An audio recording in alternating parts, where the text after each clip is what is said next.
Selamat pagi, salam sejahtera. Terima kasih karena bersama dengan saya di Nazlin Unity Channel. Petang-petang, tengah hari, pagi-pagi, salam sejahtera. Saudara-saudara sekalian, pendedahan kali ini pasti mengejutkan kita semua karena ianya melibatkan jutaan ataupun duit puluhan juta yang dihutang oleh bekas menteri. Sebelum kita teruskan ulasan kali ini, mohon kiranya Anda bantu saya tekan butang subscribe di bawah ini, dan tekan butang subscribe itu percuma, serta share video ini supaya semua orang tahu rupa-rupanya ada juga menteri-menteri yang ada hutang puluhan juta tapi tak bayar. Memalukan sungguh. Ini boleh kata menjijikkan lah kan. Bayangkan seorang menteri tak bayar hutang. Dan yang menuntut pula ini ialah orang yang paling kita ketahui banyak kali menimbulkan kontroversi. Kadang-kadang beliau juga mempunyai mulut yang agak kadang-kadang macam tiada insurans lah, macam itulah. Tapi terkena pula dengan dia. Padan mukalah kalau betullah bekas menteri ini berhutang puluhan juta terhadap Alif Sukri. Pagi ini kita dikejutkan dengan laporan dari Sinar Harian menulis Alif Sukri tuntut bekas menteri bayar hutang puluhan juta. Siapalah agak-agaknya bekas menteri yang ada puluhan juta hutang ini ya? Anda boleh tulis dalam ruangan komen, mungkin Anda dapat meneka siapa bekas menteri yang ada hutang puluhan juta ini. Bayangkan, sudahlah bekas menteri, gaji besar, pendapatan besar, silap sikit banyak lagi pendapatan besar, tapi ada pula hutang puluhan juta dengan Alif Sukri. Yang menjadi persoalan saya ialah apa yang dibuat dengan uang puluhan juta dan kenapa daripada Alif Sukri pula diminta. Itu menjadi persoalan. Apa hubungan bekas menteri dengan Alif Sukri ini? Sehingga Alif Sukri boleh pula menjadi tempat meminjam uang puluhan juta. Saudara-saudara, ahli perniagaan yang juga pempengaruh Datuk Alif Sukri Kamarul Zaman menuntut seorang bekas menteri bergelar Tan Sri untuk menjelaskan hutang berjumlah puluhan juta kepadanya. Bayangkan seorang Tan Sri, kalaulah pada pendapat saya lah kan, kalau orang itu bekas menteri, beliau pula ialah Tan Sri, mana mungkinlah dia ada hutang sehingga puluhan juta. Tapi terbukti apa yang saya pikir itu salah. Rupa-rupanya ada juga bekas menteri Tan Sri, ahli politik yang sanggup berhutang berpuluh juta pula ini. Dan orangnya pula tempat berhutang tidak lain tidak bukan Alif Sukri. Alif Sukri ini yang macam kita tahu, dia akan cakap tanpa insurans. Jadi nasib badanlah kepada bekas menteri ini kerana terhutang pula terhadap Alif Sukri. Alif Sukri mendakwa beliau berkali-kali cuba menghubungi individu tersebut, namun sehingga kini masih tiada respon. Siapalah agak-agaknya bekas menteri ini ya? Apalah guna duit itu sampai puluhan juta dia hutang? Nggak tahulah. Takkan bekas menteri macam ini saya hubungi dia tak angkat, saya WhatsApp dia tak balas. Dulu nak pinjam, nak minta bantuan, dialah terhege-hege nak jumpa saya, kata Alif Sukri. Maulah saya sangat kalau Alif Sukri ini cepat-cepat mendedahkan siapa bekas menteri ini. Kata Alif Sukri, saya tak nak cerita perkara sebenar, nanti malu satu keluarga Tan Sri. Jadi saya sabar sahajalah. Orang Langkawi mesti kenal dia, hartawan satu Malaysia, katanya dalam satu hantaran di Instagram pada Ahad. Jadi dia sudah berikan satu clue. Tan Sri, yang pastinya bukan Tun, nasib baik bukan Tun. Yang pastinya dia adalah keluarga Tan Sri, kata Alif Sukri.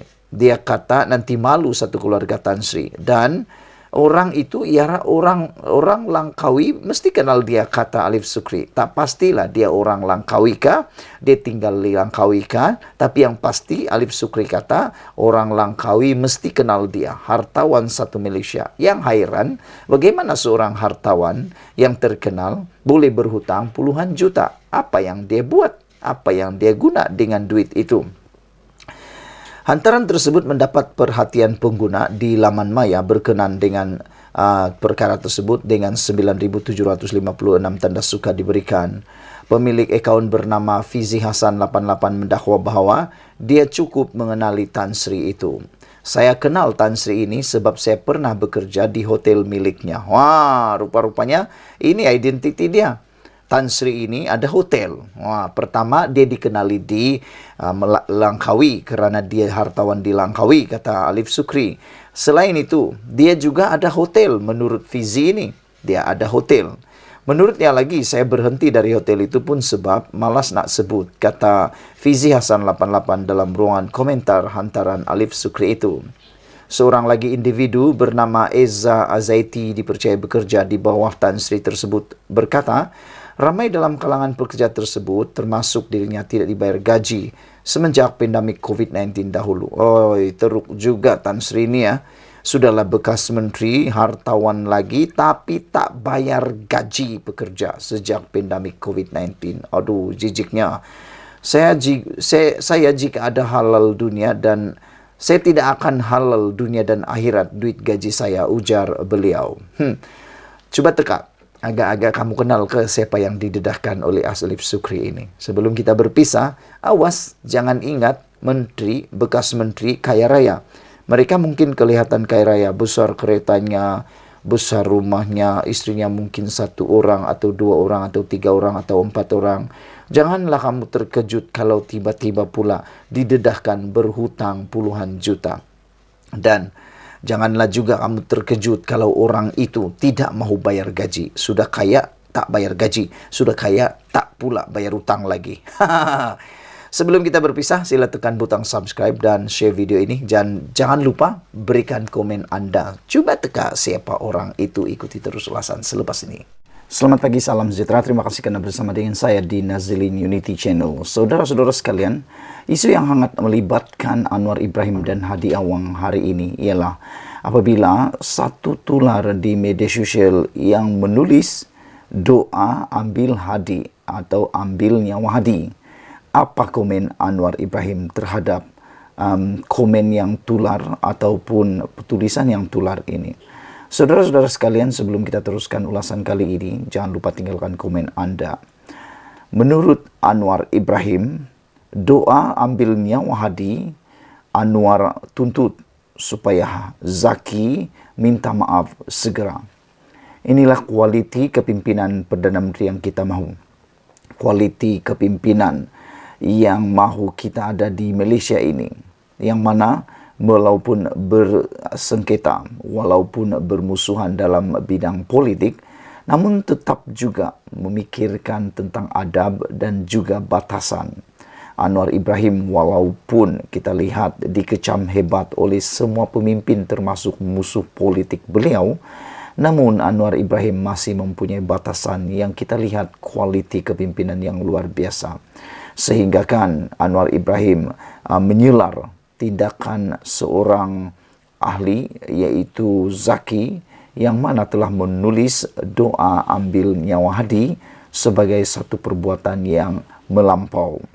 Perdana Menteri Anwar Ibrahim mengarahkan salah seorang pengguna media sosial yang dianggap dekat dengan PKR agar segera memohon maaf kerana bersikap biadab ke atas Abdul Hadi Awang. Kata Anwar Ibrahim, individu terbabit perlu memohon maaf segera atas keterlanjurannya kepada Presiden PAS berkenan. Saya membantah dan kesal dengan ciapan biadab Zaki Yamani dan mengarahkan beliau untuk memohon maaf dengan kadar segera, tegas Anwar dalam ciapannya di Twitter. Terdahulu, pengguna Twitter berkenan menciap sesuatu yang dianggap melampau. Ia berikutan laporan mengenai keadaan kesihatan Abdul Hadi yang dikatakan merosot dan sedang diberikan rawatan oleh pihak hospital. Selain Abdul Hadi, Zaki juga mengaitkan doanya itu dengan bekas Perdana Menteri Dr. Mahathir Mohamad. Doa, Ya Allah, ambillah nyawa Abdul Hadi Awang, hentikan kerosakan yang dilakukannya di muka bumi, hentikan fitnah yang dibawanya terhadap agamamu. PS, ambil sekali Mahathir, ciap beliau di dalam Twitter. Keadaan kesihatan bekas Duta Khas bertaraf menteri itu dimaklumkan sendiri oleh anaknya, Muhammad Khalil Abdul Hadi, menerusi catatan di Facebook pada pagi semalam. Menurut Muhammad Khalil, Abdul Hadi telah berada dalam keadaan uzur ketika Majlis Pelancaran Jentera Pilihan Raya Pemuda PAS Terengganu pada 27 Jun lalu. Bagaimanapun, katanya, Abdul Hadi tetap menggagahkan dirinya untuk hadir program berkenan. Sepatutnya doakan hidayah. Sementara itu bernama melaporkan Muhammad Khalil ketika dihubungi mengesahkan berada dalam keadaan stabil. Kali terakhir Abdul Hadi dilaporkan dimasukkan ke hospital ialah pada Februari tahun lalu apabila dia mengalami sesak nafas sebelum dipindahkan ke Institut Jantung Negara AJN untuk rawatan lanjut. Senada dengan Anwar, Setiausaha Eksekutif Majlis Ulama UMNO Khairuddin Aman Razali pula meminta pengguna Twitter terbabit agar segera bertaubat. Sesiapa yang mendoakan kematian seseorang yang sedang sakit kerana berbeza parti politik perlu bertaubat memohon ampun kepada Allah dan juga perlu meminta maaf kepada empunya diri dan ahli keluarganya. Politik kepartian tidak mewajarkan keputusan atau terputusnya persaudaraan Islam yang diwajibkan oleh Allah untuk dipelihara, katanya dalam satu kenyataan. Tambah Khairuddin, adalah tidak wajar untuk seseorang mendoakan keburukan dan kematian orang lain hanya kerana perbezaan politik kepartian. Janganlah mendoakan keburukan ke atas seseorang yang berbeza pendirian dalam persaingan politik kepartian. Apatah lagi mendoakan kematian seseorang yang sedang sakit, kata beliau. Sekiranya kita berbeza pendirian politik kepartian sekalipun, doakan hidayah dan kebaikan untuk dirinya, dunia dan akhirat, kata Khairuddin lagi. Saya bersetuju dengan apa yang dikatakan oleh Khairuddin dan juga Anwar Ibrahim, yang mana bagaimanapun perbezaan politiknya, perkara yang melampau seperti mendoakan kematian itu perlu dielakkan. Dan lebih penting lagi, inilah ciri kepimpinan yang kita cari, seperti Anwar Ibrahim, yang mana lawan tetap lawan, tetapi saudara dalam agama tetap diutamakan. Sekian dulu untuk kali ini. Jangan lupa tinggalkan komen Anda, tekan butang subscribe. Kita jumpa lagi. Bye-bye. Selamat malam, salam sejahtera. Terima kasih karena bersama dengan saya di Nazlin Unity Channel. Selepas beberapa jam insiden kecoh di KLI yang melibatkan Menteri Pelancongan Kebudayaan dan Kesenian, selepas pendedahan bahawa ada rasuah berlaku yang menjijikkan di KLIA yang didakwa berlaku oleh menteri tersebut, akhirnya Anwar Ibrahim tampil memberikan reaksi yang kita tunggu-tunggu. Apa komen Anwar Ibrahim? Ini yang kita tunggu. Sebelum kita teruskan ulasan kali ini, jangan lupa tinggalkan komen Anda, tekan butang subscribe. Saudara-saudara sekalian, ramai orang yang kata Anwar Ibrahim ini tidak bertindak dan hanya cakap-cakap saja. Panas-panas tai ayam saja, kata mereka. Tapi akhirnya Anwar buktikan beliau bukan sekadar cakap-cakap kosong, beliau bukan hanya sekadar retorik, tetapi apa yang dia buat, apa yang dia kata, dia lakukan benar-benar. Anwar Ibrahim buktikan dia betul-betul mahu memerangi rasuah. Dengar saja tentang kes rasuah, kata Anwar Ibrahim, saya tak akan halang untuk siasatan daripada SPRM, dan beliau kata beliau sedia. Kalau benar ada bukti beliau ada kaitan dengan rasuah, beliau bersedia untuk disiasat sendiri oleh SPRM. Kalau benar dia mengayakan keluarga beliau, kata Anwar Ibrahim, ini pasti membuatkan lutut-lutut musuh-musuh Anwar bergegar dan bergetar. Pada malam ini kita digemparkan dengan tindakan mendadak daripada Anwar Ibrahim ke atas laporan dakwaan wujudnya rasuah di KLIA. Ada orang jangka Anwar Ibrahim hanya berdiam diri, terutamanya pemimpin-pemimpin ataupun blok-blok musuh yang cuba mau menjatuhkan Anwar Ibrahim. Tetapi Anwar Ibrahim akhirnya tampil memberikan respon muktamad. Hari ini kita dilaporkan Anwar Ibrahim melakukan lawatan mengejut ke Custom dan Immigration KLIA secara bersendirian. Ini macam satu cerita seorang sultan dalam sejarah Melayu, yang mana beliau sanggup menyiasat ke bawah, baginda sanggup menyiasat ke bawah, menjadi atau menyamar seperti rakyat biasa, hanya semata-mata mahu melihat bagaimana keadaan di dalam rakyat baginda sendiri. Anda pasti tahu siapa cerita itu. Baginda itu siapa? Yang mana Baginda telah menyebabkan kerajaan Baginda makmur dan aman. Hari ini Anwar Ibrahim melakukan perkara yang sama apabila membuat lawatan mengejut ke Custom dan Immigration KLIA, dan yang lebih penting lagi, beliau secara bersendirian. Ini yang kita mau. Kalau boleh, saya menyerulah kepada Perdana Menteri Datuk Seri Anwar Ibrahim, lawatlah semua tempat, khususnya jabatan-jabatan kerajaan, supaya lawatan mengejut ini boleh melihat bagaimana keadaan para pejabat awam, juga para pekerja-pekerja di bawah Datuk Seri Anwar Ibrahim. Saya yakin ada kejutan-kejutan yang mungkin akan dapat dilihat selepas lawatan mengejut tersebut. Apa pendapat Anda semua netizen? Adakah Anda setuju dengan saya yang mengatakan bahwa lawatan-lawatan mengejut seperti inilah yang diperlukan untuk memajukan Malaysia? Lawatan-lawatan mengejut seperti inilah yang akan dapat membentuk Malaysia. Kalau bukan lawatan mengejut, pastilah banyak perkara yang akan disembunyikan. Kotoran-kotoran, sampah-sampah sarap, macam-macam lah. Ketidakcekapan tata kelola dan sebagainya pasti akan disembunyikan sementara lawatan tersebut.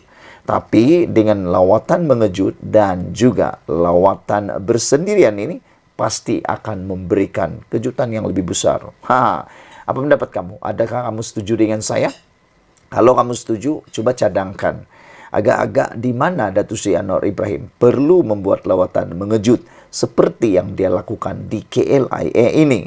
Saudara-saudara sekalian, Perdana Menteri Anwar Ibrahim mengadakan lawatan mengejut ke lapangan terbang antarabangsa Kuala Lumpur KLIA hari ini untuk melihat sendiri Jabatan Custom dan Immigration menjalankan tugas.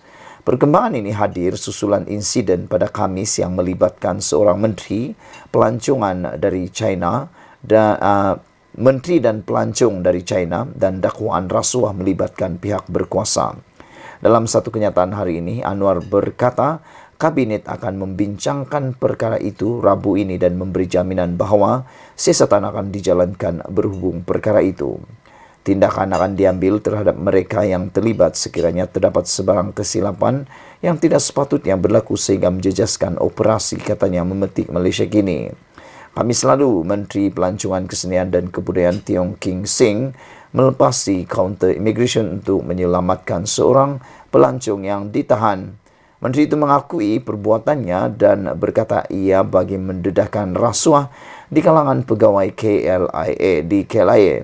Tiong mendakwa warga China itu bukanlah orang pertama yang menerima layanan sedemikian apabila tiba di Malaysia. Sementara itu, dalam kunjungannya hari ini, Anwar berkata ada beberapa perkara perlu diperbaiki.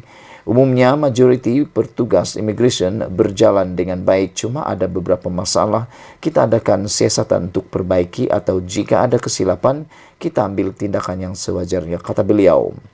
Saya coba teliti langkah-langkah yang diambil dan setakat ini, saya lihat imigresen beri respon yang sangat baik dan positif. Yang perlu dikenal pasti beberapa perkara kecil yang masih tidak mampu membuat perubahan, termasuk berdepan dengan beberapa tuduhan, katanya. Tambahnya, Kabinet akan mengadakan perbincangan mengenai operasi kedua-dua jabatan itu. Bernama melaporkan, Anwar tidak ditemani menteri atau pemimpin tertinggi semasa kunjungannya yang berlangsung selama 30 menit. Lawatan mengejut itu dilakukan sebelum Perdana Menteri menuju ke Kompleks Bunga Raya bagi mengalu-alukan kepulangan yang di Pertuan Agong dan Permaisuri daripada menunaikan ibadah haji. Inilah Perdana Menteri yang kita mahukan, Perdana Menteri yang membuat lawatan mengejut. Seperti yang saya katakan di awal ulasan ini, seperti yang pernah dilakukan oleh seorang raja dalam sejarah Melayu, yang mana baginda sanggup menyamar seperti rakyat biasa untuk mahu melihat keadaan sebenar berlaku dalam kalangan rakyat. Inilah yang kita mahu. Dan saya ulang semula, adakah Anda setuju kalau Datuk Seri Anwar Ibrahim juga memperluaskan lawatan-lawatan mengejut ini ke jabatan-jabatan lain juga? Kalau Anda setuju, coba cadangkan apa jabatan yang perlu dibuat lawatan mengejut oleh Datuk Seri Anwar Ibrahim. Dan perlulah lawatan itu dibuat mengejut tanpa ada persediaan, dan paling penting lagi baik Anwar Ibrahim membuat lawatan bersendirian supaya semua perkara-perkara yang perlu diperbaiki secara positifnya boleh diperbaiki dengan segera. Sekian dulu Malaysia kita punya, kita jaga sama-sama, cintai Malaysiaku. Bye-bye. Selamat petang, salam sejahtera. Ini satu pendedahan yang paling menarik sekali, yaitu berkaitan dengan penemuan oleh SPRM di rumah seorang bekas pengarah jabatan air, dan pada waktu serbuan beliau ialah pengarah jabatan air.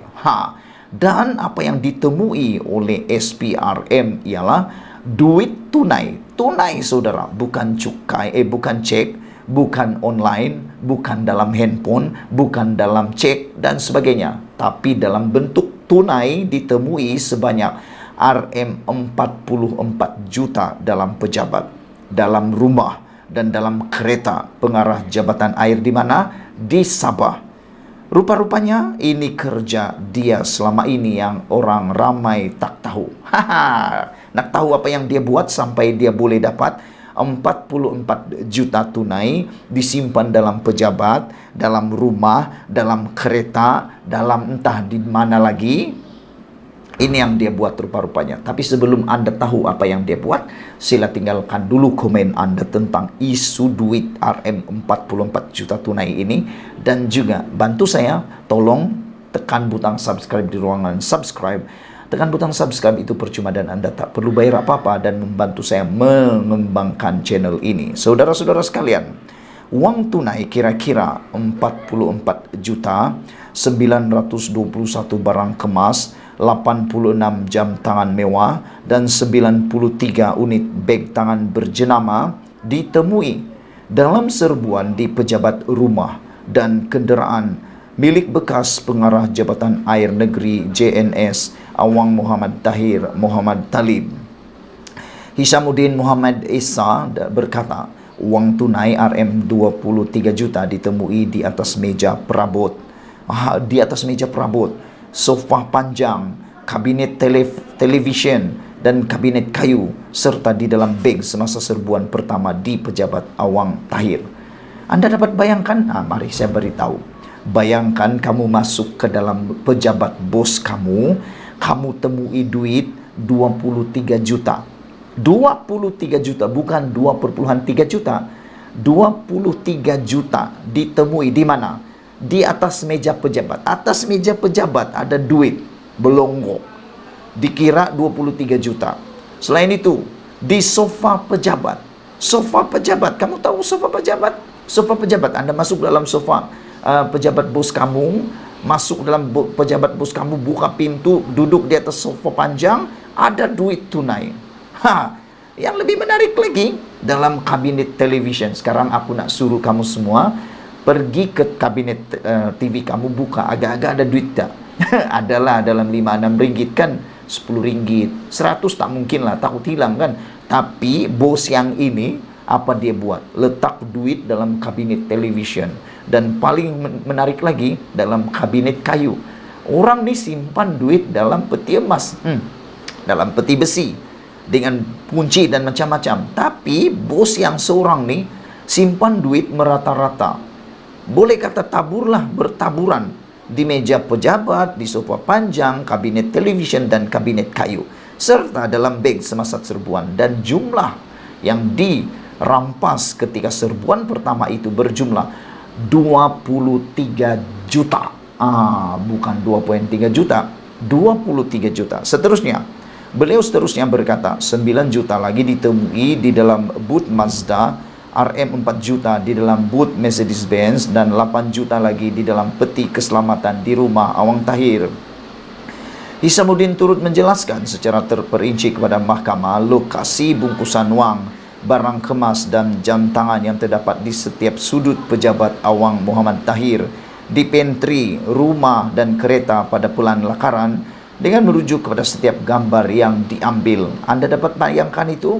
Coba bayangkanlah. Kamu masuk ke dalam rumah, masuk di rumah dalam pejabat bos kamu, tiba-tiba kamu terjumpa duit, barang kemas, bungkusan duit, jam tangan di setiap sudut pejabat. Aduh, saya pun tak dapat bayangkan bagaimana banyaknya duit itu. Menjawab soalan, Hisamuddin berkata, hanya Awang Tahir yang mempunyai akses ke bilik di pantry tersebut. Kerana ia berada di pejabat Awang Tahir, kunci bilik hanya disimpan oleh Awang Tahir dan pembantu peribadinya, memaklumkan tiada sesiapa dibenarkan masuk bilik itu selain Awang Tahir. Sementara itu, di rumah Awang Tahir pula, hanya isteri Awang Tahir, Fauziah Piut, yang mempunyai akses ke peti keselamatan, di mana wang, barang kemas, jam tangan ditemui kerana dia satu-satunya orang yang mengetahui nombor gabungan peti keselamatan itu. Hisamuddin diberi keterangan lanjut pada Jumaat di hadapan Hakim Mahkamah Session Abu Bakar Manat dalam perbicaraan Awang Tahir 58 tahun, Fauziah 55 dan Lim Lambeng 66 terhadap 37 pertuduhan pengubahan wang haram, membabitkan wang tunai dan simpanan bank berjumlah Rm61.5 juta serta pemilikan barangan kemas yang menyalahi undang-undang. Menurut Hisamuddin, ketika mereka menyerbu rumah Awang Tahir di Sembulan, selain pegawai SPRM, hanya Awang Tahir dan istrinya di rumah itu. Hisamuddin membacakan keterangan saksinya di hadapan Hakim Mahkamah Session Abu Bakar Manat dalam perbicaraan Awang Tahir, membabitkan wang tunai simpanan bank dan simpanan bank berjumlah Rm61.57 juta serta pemilikan barangan mewah yang menyalahi undang-undang.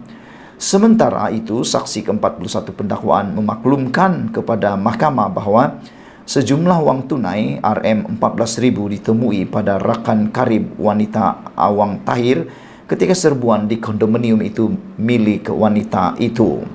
Ku Sazwani Ku Azmi 33 berkata pada 4 Oktober 2016 kira-kira jam 2 petang, dia diarahkan oleh pegawai penyiasat Chen Huat untuk menyerbu sebuah rumah milik Christine Fiona M. Ponsoi yang dipercayai menyimpan harta daripada Awang Tahir. Selepas menerima arahan itu, saya pergi ke pejabat Christine di Sedco bersama dua pegawai lain. Berdasarkan maklumat, Christine berada di rumahnya di Jalan Fung Ye Ting dan kami pergi ke lokasi itu. Saya bertemu Christine ketika dia berada dalam keretanya dan saya memaklumkan kepadanya bahawa kami telah menerima arahan untuk melakukan serbuan di rumahnya di Luyang. Kami kemudiannya menuju ke kondominium Puncak Luyang bersama-sama dengan Christine. Sebelum kami meneruskan pencarian, saya telah menyampaikan perintah penggeledahan dan penyitaan kepada Christine serta meminta untuk menandatangani perintah itu, kata Ku Sazwani yang merupakan pegawai penyiasat Suruhanjaya SPRM pada November sejak Mei 2016 hingga November 2018. Dia seterusnya memberi keterangan bahawa mereka telah membuat pemeriksaan kondominium itu dan menemui sebuah beg mengandungi 140 keping wang kertas Rm100 di ruang tamu. Wah, di ruang tamu punya banyak duit. Setelah mengira wang kertas, jumlah wang itu ialah Rm14.000. Selain wang itu, kami tidak menjumpai apa-apa barang berharga atau barang mencurigakan dari kondominium itu. Kami kemudian merampas wang itu dan kembali ke pejabat SPRM Sabah. Saya menerima arahan untuk menyimpan sementara wang tunai rampasan itu, sementara menunggu arahan selanjutnya, katanya. Saya kemudian memasukkan wang itu ke dalam kabinet besi dan menguncinya. Pada 19 Disember 2016, saya telah diarahkan oleh Datuk Muhammad Zamri Zainul Abidin untuk menyerahkan wang tunai Rm14.000 yang dirampas daripada Christine kepada pegawai SPRM Muhammad Yusuf Awang Osman, kata Ku Sazwani dalam kenyataan. Ku Sazwani seterusnya memaklumkan bahawa Christine mempunyai hubungan dengan Awang Tahir kerana dia memberi Christine wang Rm14.000. Menurut Ku Sazwani, Christine tidak ditahan SPRM tetapi dia merupakan salah seorang saksi pendakwaan. Sementara itu, saksi ke-39 pendakwaan berkata dia diarah menyerbu pejabat dan rumah bekas timbalan pengarah Jabatan Air Negeri Lim bagi mengesan bukti perbuatan jenayah rasuah yang dilakukan Lim. Nordinas berkata serbuan pertama dilakukan di pejabat LIM dan kemudian Kementerian Keuangan Sabah, dan mereka tidak menemui sebarang bukti berkaitan siasatan kes Opswater. Pasukan kami kemudian bergerak bersama LIM ke lokasi kedua, yaitu rumah LIM di Jalan Penempatan di sini. Kami kemudian membuat pemeriksaan di rumah dan di dalam kenderaan milik LIM. Hasil pencarian itu, kami menemui beberapa dokumen dan barang yang disaki ada kaitan dengan siasatan kes Opswater itu, yaitu dokumen kenderaan, kewangan, rumah serta komputer riba dan barang kemas serta 2 kenderaan. Semua barang rampasan dibawa ke pejabat SPRM Sabah, katanya. Timbalan pendakwa raya DPP Mahadi Abdul Jumat, Haris Parakas Somia dan Zendelim menjalankan pendakwaan manakala LIM dibela oleh Datuk Tan Hock Chuan, Baldez Singh, Karpal Jit Singh dan Aaron Lau, dan Peguam Priscilla Aquila Sinem membela Awang Tahir dan Fauzia. Perbicaraan diteruskan pada 25 hingga 28 Julai tahun ini. Sekian dulu untuk kali ini. Jangan lupa share video ini. Kita jumpa lagi. Bye-bye.